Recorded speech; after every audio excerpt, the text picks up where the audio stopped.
One of the biggest lies in leadership. Leaders are born, not built. Welcome to It Doesn't Take a Genius. Ramsey! I can't take us seriously at all. I'm sorry. I tried to say that seriously. I kind of got it out. Yeah. Apparently, dramatic acting is not in our future. It's not. Man. It's not. But this is a topic that comes from our book, The Inquiring Leader, which we are in the middle of a little mini series of podcast episodes talking about. We would love for you to buy the book, to download the book, to review the book, to subscribe to the podcast. There's a number of things we want you to do, dear readers, dear listeners. But what this episode is about is one important sort of overall concept in the book, which is that we do believe leadership involves some development, that you're not just a born leader. And we say things like that, right? Like, oh man, she's such a natural. That guy that we just promoted, he's just got that it factor, that's just born with it. You either have it or you don't. Oh, and, yeah. And we think all that's a lie. Oh, yeah. The idea that this is only something that was innate in your DNA at birth. And fortunately, we've lived long enough to see that is not the case. Right. Where you see people who aren't in a leadership role, but grow to be leaders in their current situation and get elevated to a greater leadership role. Yep. Or ones that have leadership thrust upon them. Yep. like I was walking to work one day and they said, "Hey, the manager just quit, and you're up." Yep. Just without any warning, they're the leader, and you see those people struggle and then ultimately find their footing, find their way and become great leaders. Yeah, and you can think of things that do seem like they're born with it, right? Some people are quick thinking, some people have that louder voice. They seem to have that charisma where people do tend to look at them, when they're talking or when they're even acting. Some people are born with far superior head of hair. I mean, let's just go ahead and face it. All of these things are true. But that doesn't mean that there's not some things that you develop that help you grow into leadership. And that's one of the things we're talking about today. Well, yeah, and I think, maybe it's the mass media, pop culture. Yes. Has painted this image of a leader that when we hear the word leader, that's what pops into our head. Yep. I remember I had the opportunity to work with Captain Mike Abrashoff from the New York Times bestselling book, It's Your Ship. And, they said, all right, so, Mike Abrashoff will be here. He was a naval captain. He took his ship from worst to first in the Pacific Fleet.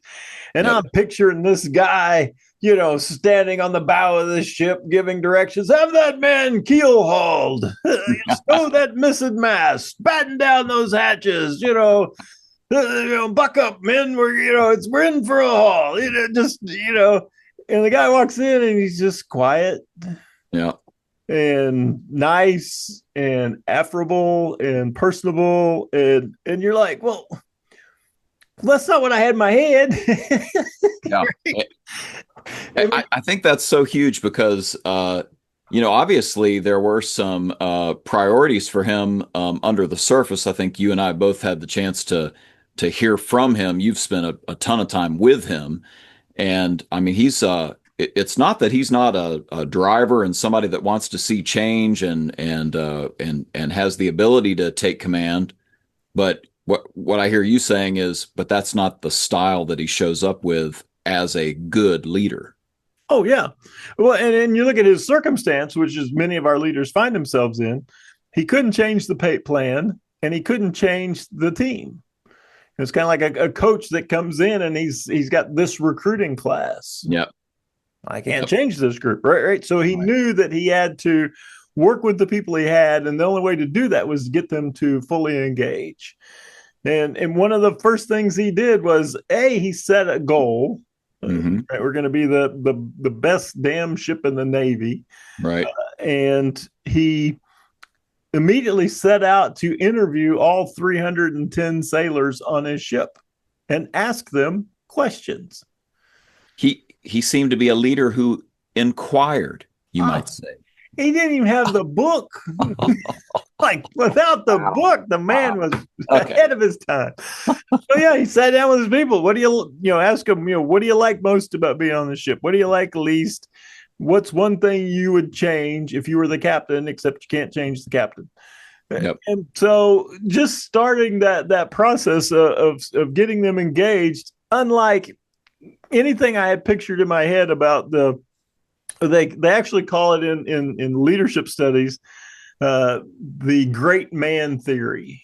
Right. And so that's the one you're speaking of, the natural, right? The born leader, right? The great man theory. He knows what to do, when to do it, and has all the answers. And that theory was quickly debunked. And then they went to the trait theory. They said, all right, it's traits. You have to have these certain traits to be, and then that went away. Right. And then they started looking at models that more accurately reflect what we see in the world now, which is people learning to lead and growing into a leadership role. I said I wasn't going to say any of these words because it doesn't take a genius, but I feel like we owe Dr. Dan Edgar, one of our friends and colleagues, the right to talk a little bit more about this great man theory. He sent us a fascinating article by Bush and Marshak. It's called "The Dialogic Mindset: Leading Emergent Change in a Complex World." And don't worry about it. You don't have to be a genius here. Dan's a genius, but you don't have to be one. But one of the points of the article is that they don't call it the great man theory. They talk about I believe it's the the heroic visionary leader. The heroic visionary leader, this lone hero taking us to glory because he has all the answers. And the article makes the point that, look, at least in our day and age, there's too much uncertainty, volatility. It's also chaotic, that you can't really just do that. There's nobody who can wrap their head around all the things that are going on, even within the organization, especially the more layers you have. And so one of the things that the article talks about is that leadership really should be conversational. You should be doing things where, to be effective, to make change or at least have influence over the things that are happening, you're going to have to really be in the middle of a lot of dialogues that are meaningful with all the stakeholders. The boss, the colleagues, the people below you, the customers on the outside, the vendors. You should be in dialogue with all of those folks, trying to find out what's going on, making meaning of what's going on, and shaping a little bit of the narrative of where we're headed and what we're trying to accomplish. Because as you put words into that, just in the way you ask the questions, you're getting somewhere, right? You're helping shape the reality. So, Dr. Dan Edgar, we salute you and we thank you for this important concept. Yes, he's my favorite Canadian. I'm not going to respond to that because I don't know how Dan will treat it. So anyway, could you talk a little bit more? You gave the example of Captain Mike Abershoff as an example of someone who was doing this, who was, they knew how to ask better than they had the ability to tell, right? They knew that the asking was going to be more important than the telling. But you've had another leader that you and we both met. I don't know if you knew this. You knew I signed him up. We're not going to use his name, but I signed him up on the program, and then you ended up being the coach for the store. Could you talk a little bit about his leadership style? This gentleman we're talking about. Oh yeah. We've got this wonderful leader. He's actually the owner of a company, multi-million-dollar operation. 100+ employees, 25 managers or so, and just does an amazing job of leading by asking questions. Yeah, and I think I've shared this story before. We were having a meeting. All the managers are in the room. there was an opportunity came available. In this case, it was a growth opportunity. Here we've got this resource. What do we do? And he walks in the room and he says, "Guys, here's the situation. We've got this neat opportunity, and I have no idea what to do with it. Yeah. What do you think we should do?" So powerful. And the room like leaned in like baby birds when mom brings some food to the nest. Like everybody's like just literally physically and mentally leaning in like, we got to figure this out. we gotta come up with some stuff. The man is counting on us. I mean, yeah it's just one of those, man, we're all in. Yeah, that's huge. Yeah, and we brainstormed and everybody felt comfortable sharing, and lo and behold, yeah, we came up with a great idea that worked. And but for him, right, as the owner, yeah, right, and he's done this for, in some cases more years than some of the people in the room. Yep. To set aside the ego and say, I don't know, I don't have all the answers, I need some help. Yeah. And then pose a great question, right? It was a question that focused on the thing that he needed help with, and then turned it loose. It was amazing. It's huge. And I think that story, we're probably going to come back to it as we go through this episode, because there's so many good things about how he handled that point to what we're talking about. And what are we talking about? We're talking about the skill of inquiry. Mm-hmm. And I want to make a point, and you and I were talking about this earlier. You have a phrase when you say curious, you say you want people to be not just curious, you want them to be wildly curious. Wildly curious. And I love that. And I'm going to tell you why, a little bit of a rehash of what we talked about earlier. But curiosity, to the ancients, Plato mentions this, Augustine, a lot of medieval scholars, I think also, curiosity was a bad thing. Curiosity was when you, it was sort of like that, that part of somebody who's a little on the shallow side, who just has to have new things. I want to learn about that new thing. I want to learn about that new thing. And it's like shiny object syndrome to some degree. Right. Today we would call it ADHD. I think there's some of that. There's certainly some of that. And what the ancients would have preferred is it was not this. This is sort of a mode that they would go into. This is like an environment that they like to operate into, which they would have called skole. The Greek word was skole, and it's where we get the word school. And it meant education. It did mean to get education, but it also meant leisure.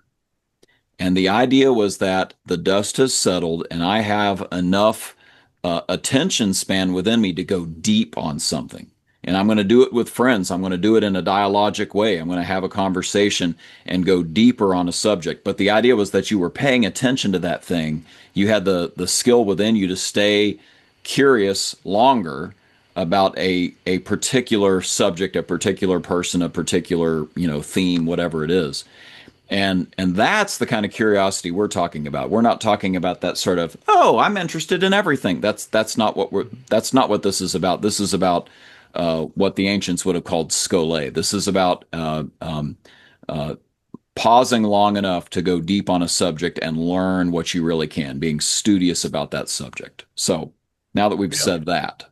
Well, and that explains why I always put the word wildly in front of my curiosity. Right. Right. So yeah, I don't want you to just be surface curious. You need to get in there and figure out, be wildly engaged in figuring out, how does this thing work? What makes it tick? And that takes a muscle, right? I mean, it's hard to do that work. Attention is tension, attention, right? You're stretching something, you're stretching yourself into something. And that takes working the muscle, right? You have to practice at this. To continue to ask questions about the same subject, even though you think, surely I've learned everything I can. Is there anything else I can learn? Could I go deeper on this thing? Could I pump the well water out a little more? You have to reflect on on what you're learning, and start to think of, is there a layer that we could go deeper? You have to shut up long enough to either do that reflecting or to listen to the answers to the questions you're asking. That's a pretty fair list, I think. Oh yeah. No, I think you're absolutely right. And the idea that uh, I can develop this muscle. Yeah. So if it's not a personality trait, it's a muscle. That means I can develop it. And I've had people, right, where we didn't have the book yet, but we've talked about the concepts in the book. Right, here's the art of asking questions. Right. And they'll go, okay, here's what and we'll ask, all right, so what are you going to do, more, better, different, or less? And they'll say, all right, in my next every interaction that I have, I'm going to ask one question. Yes. And we're like, oh, we have 700 of them. Nope. I'm usually a tell guy. I'm usually telling people what to do, and so if I could just ask one question in the course of each conversation that I have, Yeah. that'd be exercising that muscle, in a way that it hasn't seen before. Yeah. And it's like, that's fantastic, right? Right. What a wonderful goal, right? If I have an extended conversation and I walk away thinking, all right, did I ask a question? I did. All right, then yeah, I'm working that muscle. Yeah. I've seen, well, I've done this myself where I've tried to make it through an entire conversation with only questions. Um, Difficult, not gonna lie to you, very difficult. But the idea here is that, like you said, this is, if it's a muscle, then it's something that you can train and develop. And so, getting into these habits of staying with it, asking more questions, being quiet enough to listen to the answers and to reflect and to do more reflecting, that's all inquisitive behavior that's leading you to better questions. We sort of put this in our notes. Charisma is definitely something that gets people's attentions, but that wears out after a while, and it's the two-way dialogue that keeps it. That inquisitive dialogue. Telling, you get a lot done faster, you really do, but it doesn't really last as long, and you need asking anyway to get follow through. Control, having control of everything, it feels really strong. But if you're actually interested in moving the needle long term and having some momentum built, you probably ought to make it a dialogue with your people. And these are things that will spill out, kind of like your anonymous client. He looks good on so many different fronts. I don't know if he considers himself the most charming, strong leader in the room, but he ends up getting more done because he approaches everything with this sort of humble question asking approach. Oh yeah. Somebody told me a long time ago, if you want to appear interesting, then be interested. Yeah. Ooh, that's so true. And so yeah, my daughter, she's been doing some job interviews, and she's been getting a lot of job offers. Yeah. I'm like, well, you're a great kid, but yeah, how are you doing this? And she goes, oh, it's easy, Dad. You just start asking them questions and they think you're amazing. That's right. Yeah. What do you like most about working there? What's a question that I didn't ask that you think I should have? Right. She's got this list of questions, and they just, during the interview, they talk and talk and talk, and at the end they go, "You're amazing." Right. That's so true. It's just like, and then they offer me a job. Like, this is the craziest thing ever, but it speaks to that point, that yeah, if I want people to engage and lean in, I've got to engage more than, as we talk about, more than just a pair of hands. We got to engage the brain and the heart. Right. And we have that we're in a new day and age. Things are rapidly, the paradigms are rapidly changing, AI, remote work, new generations entering the workforce. But there, in all of that, there is something about, just like in a job interview, where I'm the one asking the questions, and it's stirring up some things in the people around me, where they feel more valued. right? Their opinion matters. They're doing some thinking, so this is engaging them on a layer of their body that hadn't been before, and it just kind of feels good to know that somebody's listening to you, right? So to go through that process that's why this works. That's why Mm-hmm. this. The idea that leading with questions, coaching not commanding. Yep. I remember one of Michael Abrashoff's quotes. He quickly figured out that you can't order excellence. Yeah. You can order compliance, Yep. right? I can tell you to pick up trash on this ship, but excellence would be you pick up trash on the ship and you keep everything polished and shiny. Yep. I can't order that, right? That's that little extra discretionary effort, the effort that I can give once I feel engaged, that creates excellence. We can order average, we can order compliance, but it's only through engagement and questions that we get the empowerment that we're looking for and the excellence we're looking for. I think that's huge. Well, let's talk about more specifically how to build the muscle, the inquiry muscle. How would you build it? And it's a skill. I mean, we're calling it a muscle metaphorically. It's a skill. Skills can be developed. There's a number of different ways to do this. And one is just to have a daily check-in. Mm-hmm. Having questions that you ask your team on a daily basis. That's one way to build the muscle. Mm-hmm. And if you're scared of this, right, this feels uncomfortable, then make it an easy question. Yeah, yeah. All right. So we're very fond of starting with the positive. Mhm. A question of, wow, that was a wild day. So what happened today? What did you do today that you were most proud of? Yeah, What was a win that you had today? right. Right. Give somebody the opportunity to say, hey, man, I thought I did a really nice job with this client or this situation or this process. Yeah, How cool is that? Right. And if you want to ask a change question, right, what got in the way of you being even more successful today? yeah. Yeah, you can do that. Use that as a daily check-in. So and you could mix it up a little bit. So yeah, there's an opportunity to ask questions that are really kind of fun and energizing way to end the day. And with all of these questions, you may think you know what they're going to answer with, but you don't. And so that's part of the joy here is getting to hear some new perspectives. Um, how about a weekly challenge? And what I'm thinking here is you're sort of asking questions of yourself here, Mm-hmm. which is another fair target.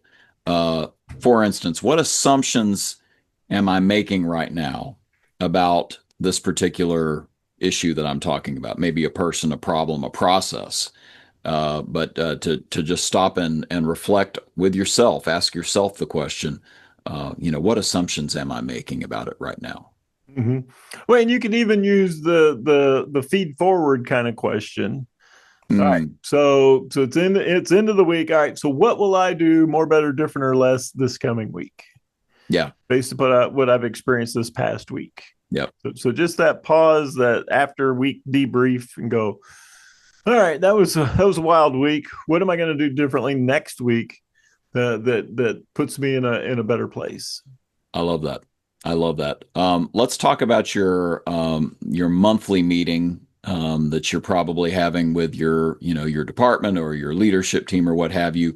One of the questions I'll give the scary one first. The scary question to ask is, uh, what conversations are we not having that we need to be having right now? What are the conversations that we are not having? Mm-hmm. As with all of our good questions, you pause for what feels like eternity after you ask it, and see if anybody has anything come to the surface that they're willing to vocalize. But um, you know, uh, throw that out after you've been going for a while, and let that be a question that you genuinely want to see if you can find an answer to. Does anybody Mm-hmm. have any thoughts about this? Oh yeah, I like that. I like the. I don't want the one-off situations. Say more about that. What do you mean? Yeah. So See, I'm being inquisitive, that Mike. was I just asked you. beautiful. That was well done. Well done. You should be a coach. The idea that there's always these one-off anomalies. Hmm. And many times we spend an extraordinary amount of time talking about the one-off situation that will probably never happen again. Oh yeah. So at the end of a monthly meeting, I was like, what are the consistently Love that. reoccurring obstacles, issues that we're facing that we need to talk about? So now I've narrowed the scope of the question. Otherwise you get, well, that one time in band camp, Yeah. Yeah. we had this discussion, it'll never happen again, Yep. and you all of a sudden you're down that rabbit hole. But if I can narrow that question to what are the reoccurring issues, reoccurring problems, or reoccurring opportunities that we can Yeah. take advantage of uh, this coming month. And so now you're like, okay, this, 4 times this past month, we had this exact same situation and it caused a mess. All right, let's figure out what's causing that. Now we've got something to work on that would fix a problem that would occur, in our current scenario, multiple times this coming year and take up our time. Well, see, and that's a great example of, that leadership is conversational. You're shaping the narrative by asking those questions because you're basically saying we don't have unsolvable problems here. We don't have, the thing that I hear often in cultures is it's always been that way. You'll never be able to change that, right? And we're basically begging the question, saying, what are some things that we really want to change? So I love that. Well, let's be classical here for a minute. The classicists would have, in their rhetoric, would have said, you need to have a period where we talk about refuting the critics. We're going to do a refutation here. Ooh. And I can see people saying this, right? I can see somebody listening to this podcast episode and saying, but Mike, I am just not wired that way. I am not wired that way. Oh yeah. Um, We some of us tell us we got this from Pamela Cole, but we found it to be very systemic. Is they tell you I was raised by wolves. yeah. I was raised by people who said, when I want your opinion, I'll give it to you. Yep. Yeah. We didn't hire you for your brain. I just need you to get back to work. Yep. Yeah. Yeah. Take your 100%. ideas, put them in that box. We'll never look at them. Yeah. So that's how I was raised, Mike. I can't. Mm-hmm. Yeah. And so when they say wired, they're either referring to, yeah, I'm genetically this way, or I was raised in an environment where this is the only style of leadership that I am intimately familiar with. Yep. Yeah. And I think that sort of begs the point that, if that's how you were raised, we could do something different now. You know, not every leader was a great leader at first, and they developed and grew into some skills. So Mm-hmm. you can grow too. Yep. Let me throw another one at you. I don't have time to slow down and ask all these questions. This Scholé business of pausing and letting the dust settle, that doesn't happen in my line of work. I don't have time for this. Oh yeah. Yeah. We hear that one a lot. We work in, very high performing sales oriented businesses. Mm-hmm. And the reality is we've got time to fix it after it's broken. We have time to redo it, but we don't have time to solve it so that we don't have to do it. And going back to my example of what was a reoccurring thing. All right, this thing happened 10 times last month. All right, so how much time did each one of those take? And how much time would be saved in the coming months and years if we would pause, ask some good questions, figure out what to do next, and solve it. Yeah, saved time, saved projects, saved programs, initiatives, saved people, right? Mm-hmm. That are burning out because they're not getting that chance.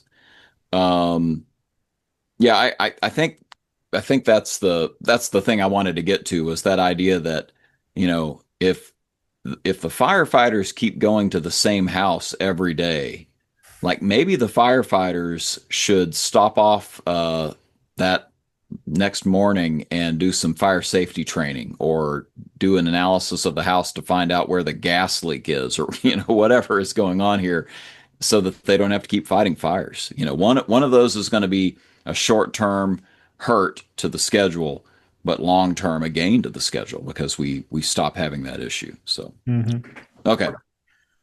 So let's leave people with a challenge. How about, Mike? Maybe I think most of the folks listening are going to have some sort of team meeting in the next coming weeks. We'd invite you to ask 3 questions before you share one opinion. So we're asking you for a ratio of 3-to-1, that you try to ask 3 questions before you tell anybody anything about an opinion you have. And let us know in the comments what happens. Oh yeah, this is a classic that we see. The beginning inquiring leader make this classic mistake, and so they lead with their opinion. All right, so here's what I think we ought to do. We ought to take all the blue stock and move it to the front, move the red stock to the back. What do you guys think? Right. What you said, boss, sounds good. I'm with you, man. That's a great idea. Can't believe I didn't think of that. That's why you're the boss, right? You get these, these boot licking, helmet polishing, apple bringing, responses. You're like, well, no, you poison the idea well, right? When the highest ranking person in the room shares their opinion, it distorts all the other opinions. Yeah. Even if people are like, they think that, there's this unconscious confirmation bias, right? I don't even realize that I'm leaning towards your way because you're the authority figure. It just happens to all of us. So the rule, right? So this simple call to action may be, right? If you can't ask 3 questions before you share your one opinion, simply be the last person to speak. Right. That's it, right? Ask one question. All right, so what do you think we should do here? And don't share your thoughts. Be the last person to sum up and, if necessary, offer your thoughts and then get some feedback now that everybody's ideas are on the table.